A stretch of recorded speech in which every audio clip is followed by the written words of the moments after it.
Hi friends, welcome to Win Skincare. எல்லாரும் எப்படி இருக்கீங்க? ஸோ இந்த வீடியோவில் நம்ம எதை பற்றி பார்க்க போகிறோம்னு பார்த்தீங்கன்னாக்கா dandruff ட்ரீட்மெண்ட்.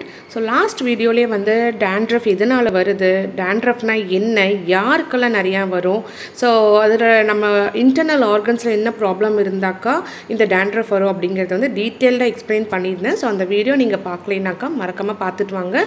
லிங்க் வந்து டிஸ்கிரிப்ஷனில் ஷேர் பண்ணுறேன். ஸோ இந்த வீடியோவில் வந்து ஒரு டைப் ஆஃப் dandruff தான் நம்ம ட்ரீட் பண்ண போகிறோம். ஸோ அது எப்படி பண்ணுறதுன்னு பார்க்கலாம். ஸோ நம்ம வீடியோக்குள்ளே போகிறதுக்கு முன்னாடி நம்ம சேனலில் இப்போ தான் ஃபஸ்ட் டைம் பார்க்குறீங்கனாக்கா மறக்காமல் லைக் பண்ணுங்கள், ஷேர் பண்ணுங்கள், சப்ஸ்கிரைப் பண்ணுங்கள், பக்கத்தில் இருக்கிற பெல் நோட்டிஃபிகேஷனையும் மறக்காமல் கிளிக் பண்ணிவிட்டு ஆல் ஆப்ஷனையும் கொடுத்துக்கோங்க. ஸோ இப்போ வாங்க dandruff ட்ரீட்மெண்ட் எப்படி பண்ணுறதுங்கிறத பார்க்கலாம். இந்த கிளைண்ட்டுக்கு பார்த்தீங்கன்னாக்கா எல்லா இடத்துலையுமே dandruff கிடையாது. ஸோ இந்த கிளைண்ட்டுக்கு பார்த்தீங்கன்னாக்கா ரொம்ப dandruff கிடையாது. ஆனால் சில ஏரியாவில் அந்த பேக் சைடில் பார்த்திங்கன்னா அந்த க்ரௌன் ஏரியாவில் வந்து அங்கங்கே மட்டும் ஒரு லேயர் மாதிரி க்ரியேட் ஆகிருக்கு. ஸோ உங்களுக்கு பார்க்கும்போதே தெரியும். ஸோ மற்ற இடத்துக்கும் ஒரு செக்ஷன் எடுத்தோம்னா அது மற்ற இடத்துக்கும் மற்ற ஸ்கால்ப்புக்கும் அந்த dandruff இருக்கிற ஸ்கால்ப்புக்குமே நல்லா உங்களுக்கு டிஃப்ரென்ஸ் தெரியும். நல்லா ஒயிட்டாக அந்த ஒரு லேயரே ஸ்கால்ப்பில் ஒரு லேயர் எக்ஸ்ட்ரா வந்து வச்சா எப்படி இருக்கும் அந்த மாதிரி ஒரு பேச்சஸாக இருக்கும். ஸோ இது வந்து பார்த்திங்கன்னா அவங்களுக்கு கொஞ்சம் நாளில் இச்சிங் ஆகும்.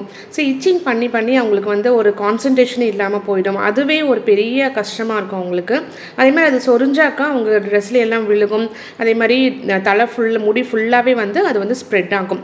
ஸோ அதனாலேயே வந்து அந்த இடத்துல வந்து அவங்களுக்கு ஹேர் ஃபாலும் கம்மியாயிடும். ஸோ இந்த dandruff பார்த்திங்கனாக்கா அரோபேசியா அரபேட்டாவோட ஒரு பேஸ்ன்னு கூட சொல்லலாம். ஸோ இது அப்படியே நம்ம கேர் எடுத்துக்காமல் விட்டுட்டோம்னாக்கா இதுதான் வந்து அரோபேசியா அரபேட்டாவாக க்ரியேட் ஆகும். அதாவது அந்த சில பேர்த்துக்கு பார்த்திங்கன்னா சில இடத்துல மட்டும் பேச்சியாக இருக்கிற இடத்துல மட்டும் ஹேர் வளராது. ஸோ அந்த மாதிரி க்ரியேட் ஆகிடும்.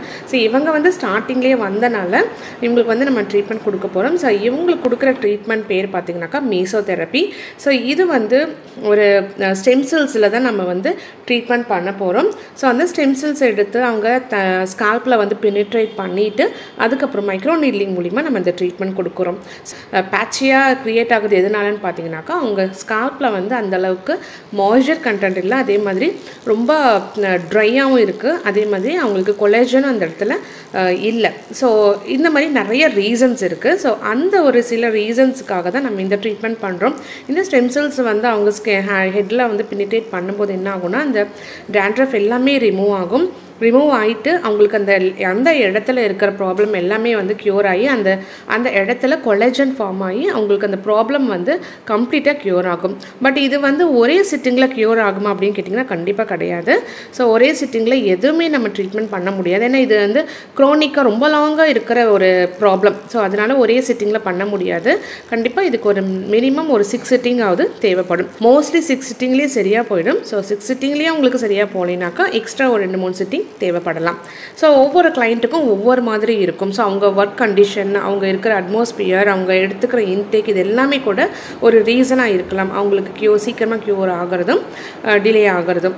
ஸோ நம்ம சொல்கிற மாதிரி அவங்க ப்ராடக்ட்ஸ் யூஸ் பண்ணிவிட்டு நம்ம சொல்கிற மாதிரி அவங்க நியூட்ரிஷன் டயட் எடுத்துக்கிட்டாக்கா கண்டிப்பாக அந்த ப்ராப்ளத்துக்கு எல்லாத்துக்குமே சீக்கிரமாக ரிலீஃபாக கிடச்சிடும். ஸோ இவங்களுக்கு வந்து இப்போ மைக்ரோ நீட்லிங் கொடுத்துட்டோம். ஸோ கொடுத்ததுக்கப்புறமா அல்ட்ராசோனிக் மூலிமாவும் நம்ம வந்து ட்ரீட்மெண்ட் கொடுக்குறோம். ஸோ இந்த ட்ரீட்மெண்ட் முடிச்சதுக்கப்புறம் உங்களோட ஸ்கால்பில் பார்த்தீங்கன்னாக்கா ஃபஸ்ட்டு எந்த அளவுக்கு பேட்சியாக இருந்தது நீங்கள் பார்த்துருப்பீங்க. இப்போ எவ்வளோ கிளியராக இருக்கிறதுங்கிறது நீங்கள் பார்க்குறீங்க. ஸோ இந்த மாதிரி அவங்க ஸ்கால்ப் வந்து ஒவ்வொரு சிட்டிங்லேயும் வந்து கிளியர் பண்ண ஒரு ஸ்டேஜில் கம்ப்ளீட்டாக வந்து அவங்களுக்கு அந்த dandruff ப்ராப்ளமே இல்லாமல் போயிடும். ஸோ அது மூலிமா உங்களுக்கு திருப்பியும் வராமல் இருக்கிறதுக்கு ஒரு 2-3 சிட்டிங் ஃபுல் ஸ்கால்ப்புக்கும் வந்து எக்ஸ்ட்ரா சிட்டிங் எடுத்துக்கிட்டாக்கா கண்டிப்பாக அந்த ப்ராப்ளம் வந்து மற்ற இடத்துலையும் ஸ்ப்ரெட் ஆகாது. ஸோ இது அப்படியே விட்டுட்டாக்கா ஸ்கால்ப்பில் மட்டும் கிடையாது, அவங்க ஃபேஸ் அந்த பாடி ஃபுல்லாத்துக்குமே இந்த மாதிரி ஸ்ப்ரெட் ஆகிறதுக்கும் சான்சஸ் இருக்குது. ஸோ அந்த அளவுக்கு வளர விடாமல் ஸ்டார்டிங் ஸ்டேஜ்லேயே நீங்கள் வந்து க்யூர் பண்ணிட்டீங்கன்னா ஃபர்தராக வந்து ரொம்ப டெப்த்துக்கு போகாமல் நம்ம வந்து இது ஸ்டார்டிங்லேயே க்யூர் பண்ணிட்டோம்னாக்கா நிறைய சிட்டிங் எடுக்க வேண்டியது இருக்காது. அதே மாதிரி ஸ்ப்ரெட்டிங் ஆகிறதும் வந்து நம்ம கம்மி பண்ணிடலாம்.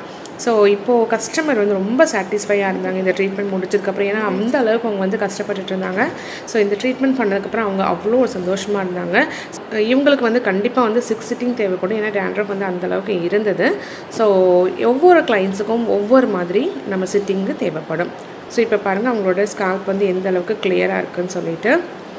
ஸோ ஃபஸ்ட்டு இருந்ததுக்கும் இப்போ இருந்ததுக்கும் நல்லாவே டிஃப்ரென்ஸ் தெரிஞ்சிருக்கும்னு நினைக்கிறேன்.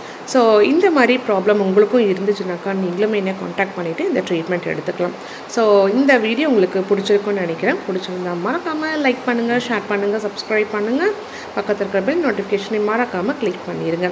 ஸோ இன்னொரு இன்ட்ரெஸ்டிங்கான இன்ஃபர்மேஷனான வீடியோவில் உங்களை நான் மீட் பண்ணுறேன். டில் தென் டேக் கேர், பாய்.